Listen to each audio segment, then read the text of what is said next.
Hey guys, welcome back to my channel, to the Enthusiast Mechanic. So today we have a good one. Customer dropped off this Acura Tsx stating that the battery dies overnight. Okay guys, so the first step that we're going to do on this vehicle is we're going to go ahead and just take our battery tester.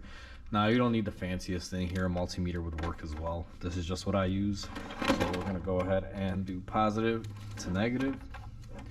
And let's not break our tool while we're doing this. So now we're going to find a cold cranking amp. So this one is 500. So let's go ahead and test it.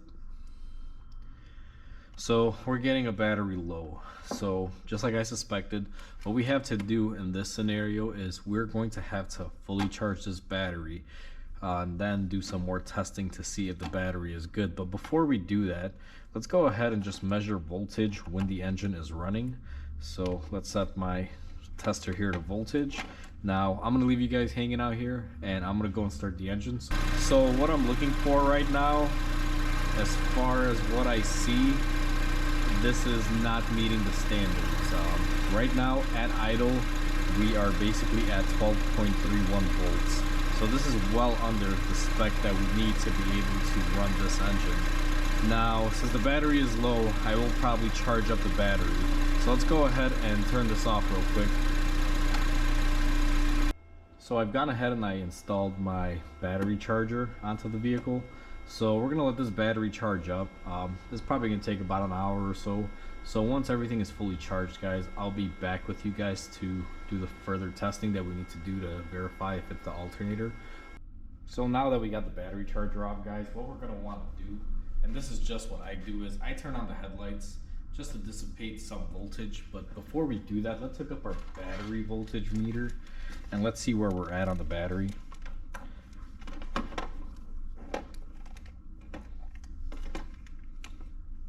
So currently our battery is hovering in a little bit of a higher voltage than it normally should. So what I'm gonna do is, this battery just got charged, I'm gonna turn on the headlights. This will help dissipate any sort of extra power left over.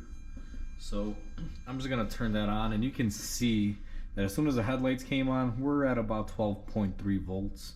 That's kind of where I expect this battery to be. So now that we've gotten rid of the surface discharge, we're gonna go ahead and just do a battery test on this. So this will be the second test we do on it after we've charged it. Let's see what we have here. All right, so now we know we got a good battery. So now what we can go ahead and do is we're gonna start up the car and we're gonna see what our output is from the alternator while the car is running.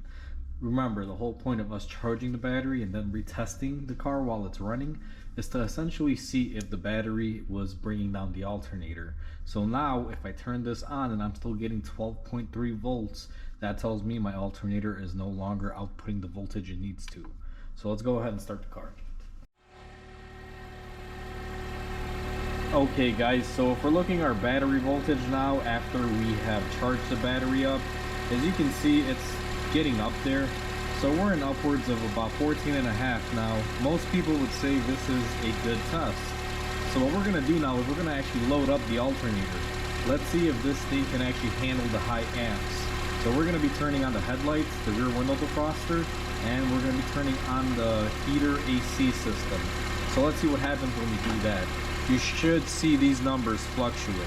So if you guys give me a second, I'll get you zoomed in on that, and then we will see the numbers.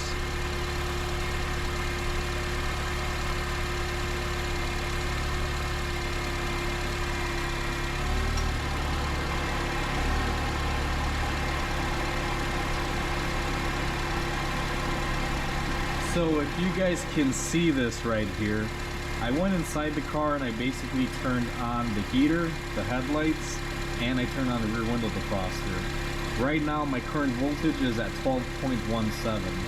That right there pretty much tells me this thing needs an alternator.